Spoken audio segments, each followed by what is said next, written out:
everyone. Welcome to the Ashley Barlow Company podcast. I'm Ashley Barlow, your host.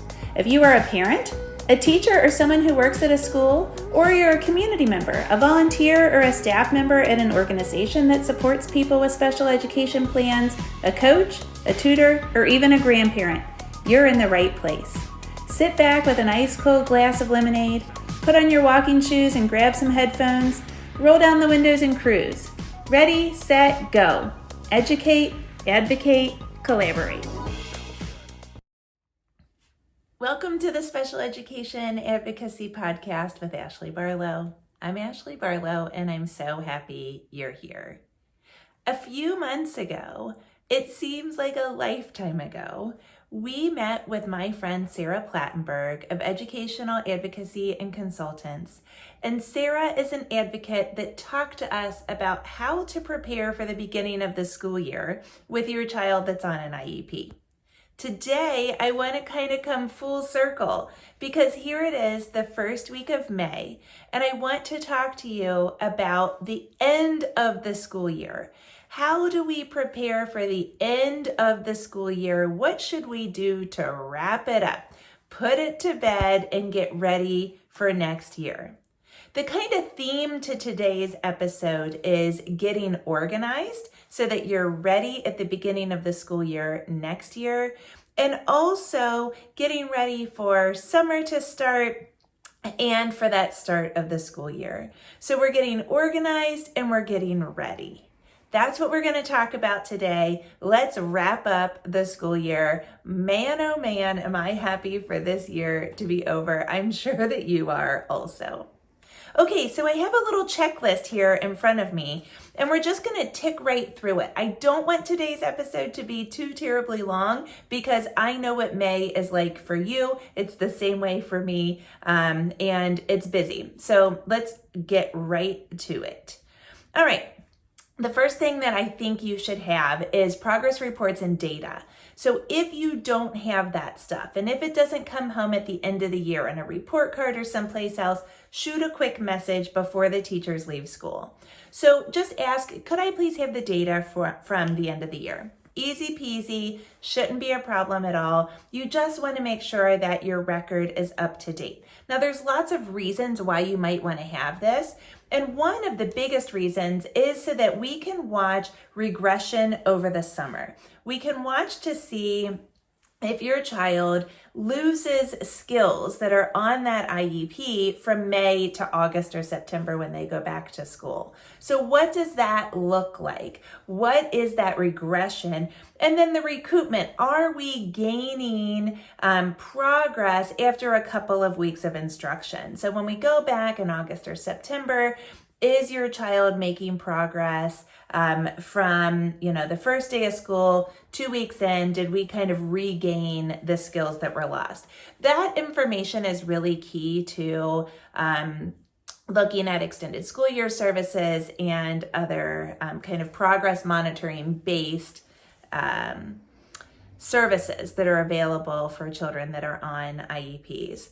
So get your progress reports and data. The other reason you should have it is because you simply should have it. This is a nice kind of date on a calendar, right? It's the end of the school year. No matter if your school year ends in May or June, or even if it's a year-round situation, it's nice to have it at that traditional end of the school year so that you know this is where we started the year, this is where we ended the year. This is the beginning of the IEP. I kind of think about dates. So like IEPs start on all different dates of the calendar year and the school year, right? So some people have their annual meetings in October, some people have them in May, some people have them, in any month of the year.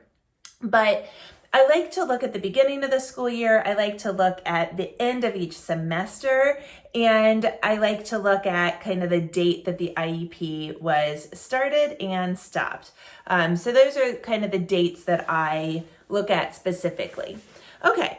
Then I think it's a great idea to take data of your own. So I've talked about progress monitoring lots and lots and lots. If you've been on any of my webinars, we talk about progress monitoring. I have a webinar that I do from time to time that is how to take progress at home. But for the purpose of today's podcast, what I will say to you is somehow, some way, record how your child is doing on as many of your child's IEP goals as you can record, right? So I am not an occupational therapist, and I do not know what line orientation looks like. I do not know how to grade my child on handwriting and that sort of thing. But I sure can have my child write something and then keep it so that I have something that was done at home that says, this is how we were writing at the end of the school year in 4th grade. And that's very important information to have because we can track what we look like at the end of 1st, 2nd, 3rd, and 4th grade. If it's something as easy as, sight words where you're just doing flashcards, or single digit math problems where you're just, handing them a worksheet or playing a game with math problems or something like that, then of course you can calculate a percentage. If you have 40 problems or questions and you get 20 correct, then you score a 50%. So it's really helpful to have that data from home. Remember, you are a part of a team, and in order to weigh in on team discussions, it's important to have your own objective information. And so by taking data at home, you have objective information and you can compare it. You can talk about how skills are generalized at home, or how your child is assessed on their IEP goals, etc. So there's lots of benefits to progress monitoring. I go into detail on that and some other stuff that I've got out there. But for the purpose of today's podcast, simply take data at home and record it someplace. The third thing that I think is a really great thing to do is to update your binder. I always say, do as I say, not as I do, because I do not update my child's binder but once, maybe twice a year. I always do it in May.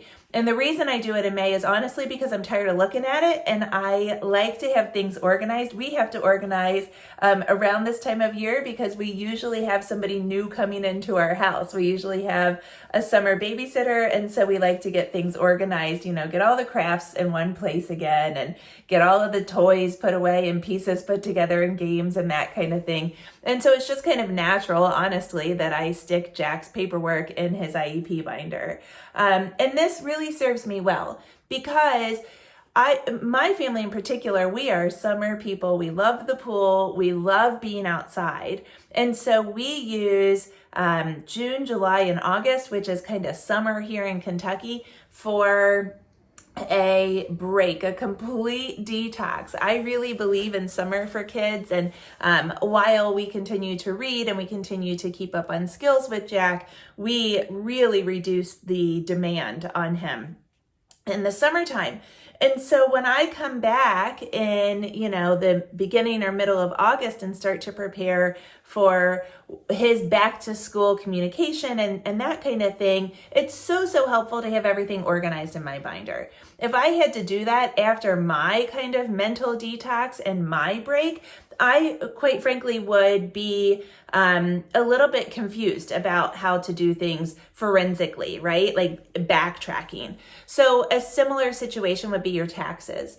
If I go quarterly and don't look at any of my accounting until 3 months have passed, it's really hard for me to remember, whom did I take to lunch that day? And what was that Staples bill for? And that sort of thing. And then I have to work harder to match the receipts to the credit card statement and all of that stuff.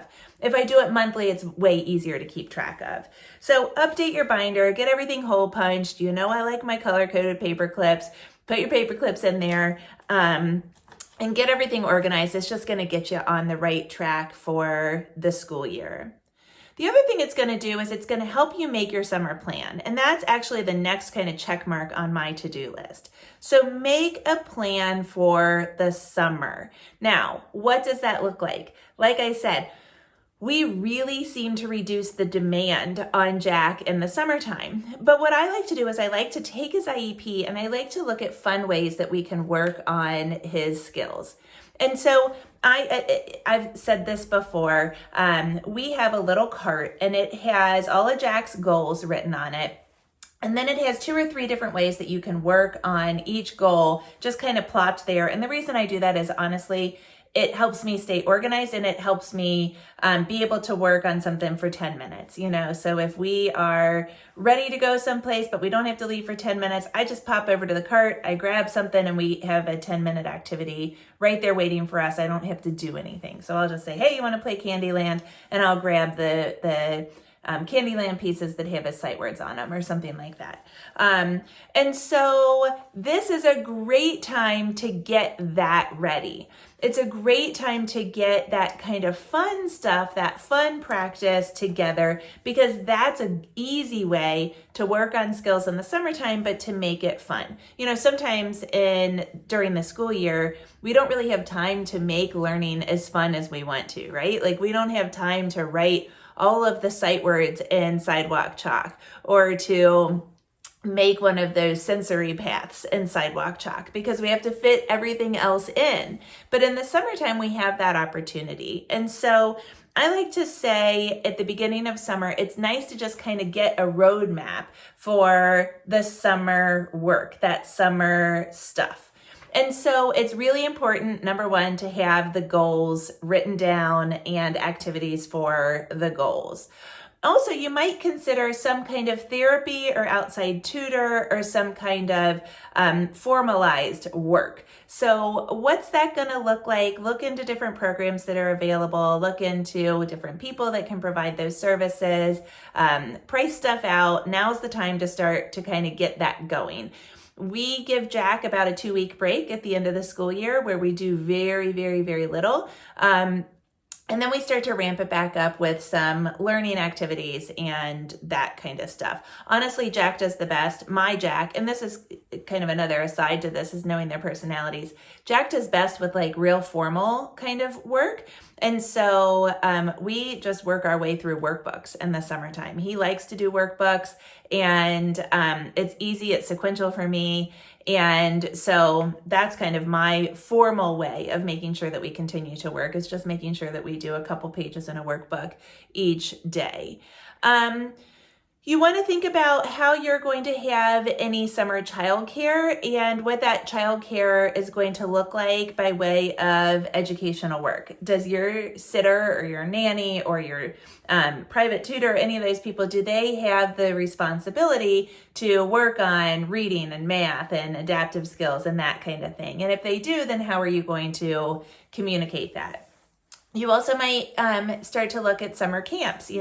Are there camps that will help your child meet your child's goals? Are there camps that will help work on reading or behavior or special interests that your child has, and that sort of thing? And then if your child has behavioral needs or is nonverbal or something like that, where you need to really communicate to the camp in order to ensure your child's success, in order to help the camp support your child, you're going to want to start to look at what communication you need to put together. Do you need to put together an All About Me book, or, some kind of like back to school kind of email for the camp in order to do that?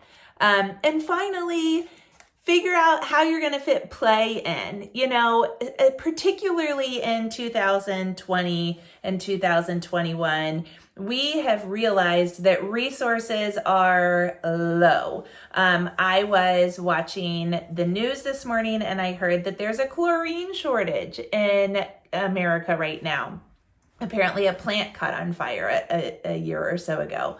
And so, we know that we have to plan ahead because resources might be limited in really weird ways. Things might fill up in really weird ways. Golf courses are really inundated still right now because people have realized that golf is a really COVID safe activity. And so to the extent that you want to do something like a golf lesson, for example, or buy one of those little backyard, as I like to call them, pandemic pools, plan ahead. You've got to plan ahead right now. And so if those things are going to involve particularly your child's development, it's really important to plan ahead.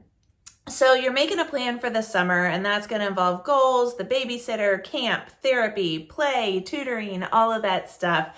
I think that's really important to do now.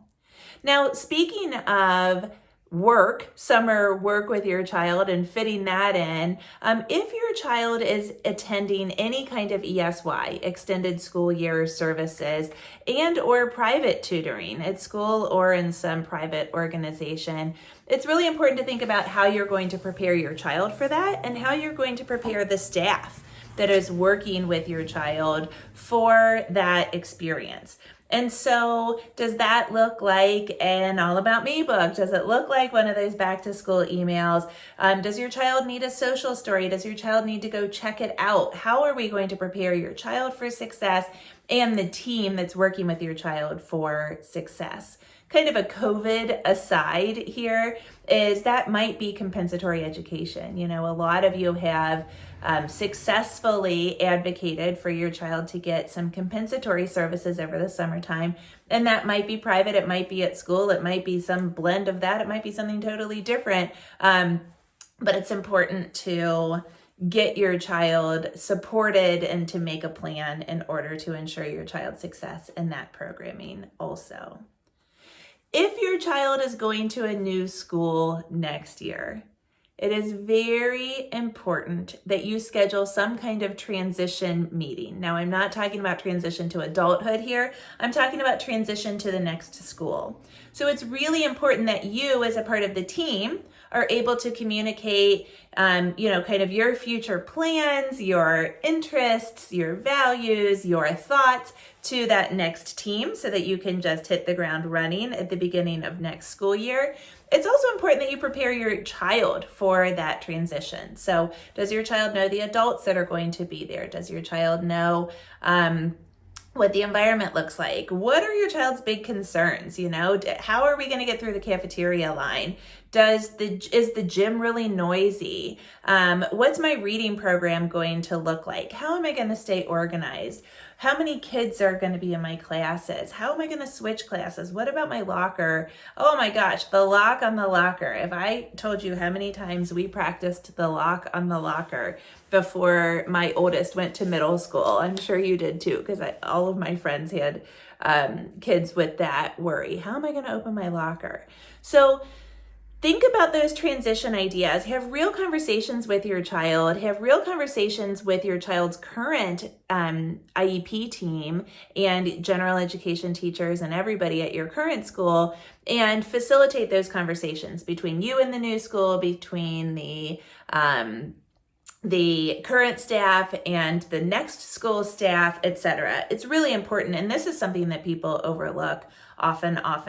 So think about that transition from current school to next school and think, how are we going to do this? How can we kind of get all the pieces in place so that we hit the ground running when we start that school year?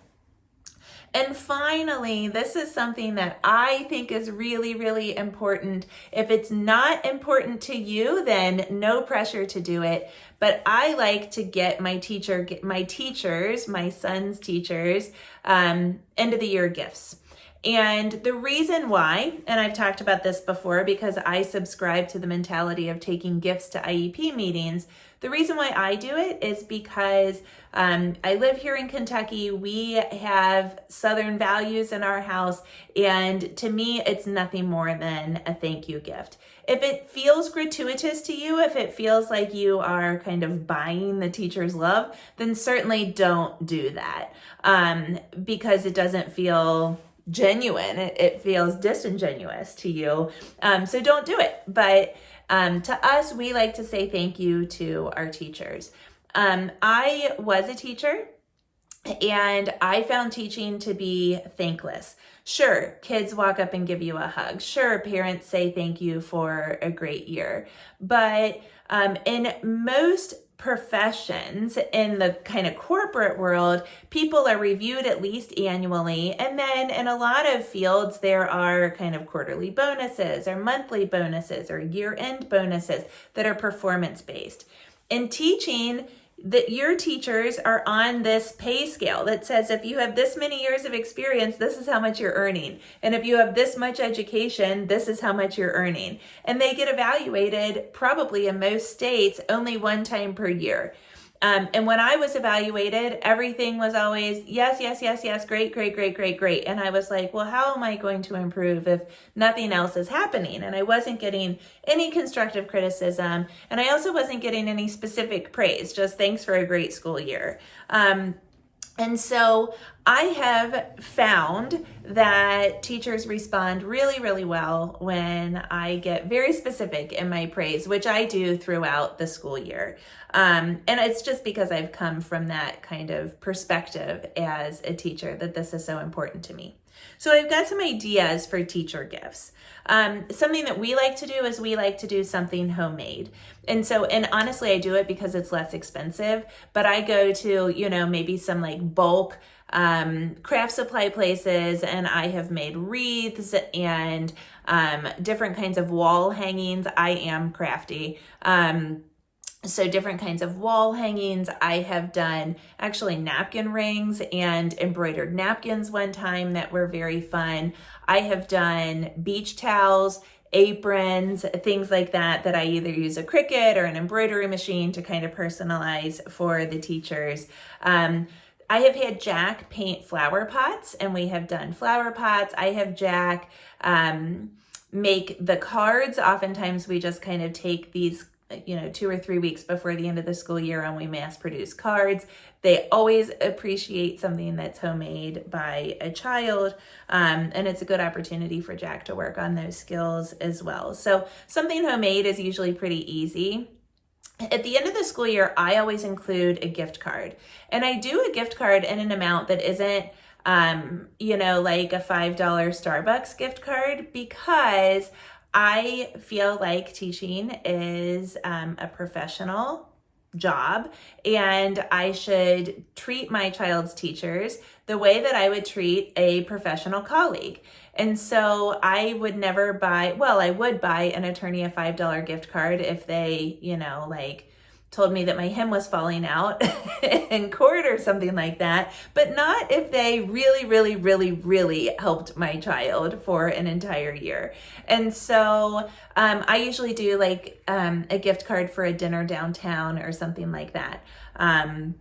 But of course, that has to be something that is affordable to your family and something that is, valued by your family. We buy for the entire IEP team, which, yes, is expensive. And so what I normally do is we usually do a plant, like a hanging basket or a gallon annual, something happy like a dahlia or a zinnia or something like that. We have done gift cards to an ice cream shop and a coffee shop with something, that might say, thank you for being so sweet this summer, or recharge this summer, or something like that to kind of go with the theme. And I do those for everybody. So all the special area teachers, all of the related service professionals, office staff, principals, anybody that's kind of weighed in on Jack's development, I do. And then I do the big gifts for his general education and his special education teacher. Other ideas, summer fun is kind of fun. So, sunscreen, I always say consumables. People appreciate consumables. Sunscreen, towels, beach chairs. One year we did coolers, which was kind of fun, like those portable coolers. We got backpack coolers. We've also done experiences. So one year we had a teacher that had like the sweetest family. And so we bought them a gift card to do a really neat bike riding experience in downtown Cincinnati and lunch or dinner afterwards. And that was kind of fun. So it's fun to plan for those kinds of things. We've done Cincinnati Reds tickets and that kind of thing as well. Things to avoid from a teacher's perspective. My mom's a teacher. I was a teacher. I know things that teachers kind of feel overwhelmed with. Candles. My mom used to say that she could light the way from her house to mine in candles. Most teachers have a lot of candles. Mugs is also something to avoid. Teachers have a lot of mugs. And then kind of a personal pet peeve of mine is stuff for their classroom. Yes, teachers spend a lot of money on their classroom, but the goal here is not to say, hey, here's what else you can do for kids. The goal is to say, thank you personally, you the human, you the professional, I appreciate you. And so, if you're going to do something for their classroom, I would also recommend that you do something for them, the person that has really built into your child this school year. So that's it. That is how I prepare for the end of the school year, how I recommend that my clients prepare for the end of the school year. And we did it in 25 minutes or less because I know you're busy. I will meet you here at the same time next week for another episode of Special Education Advocacy with Ashley Barlow. Have a great week.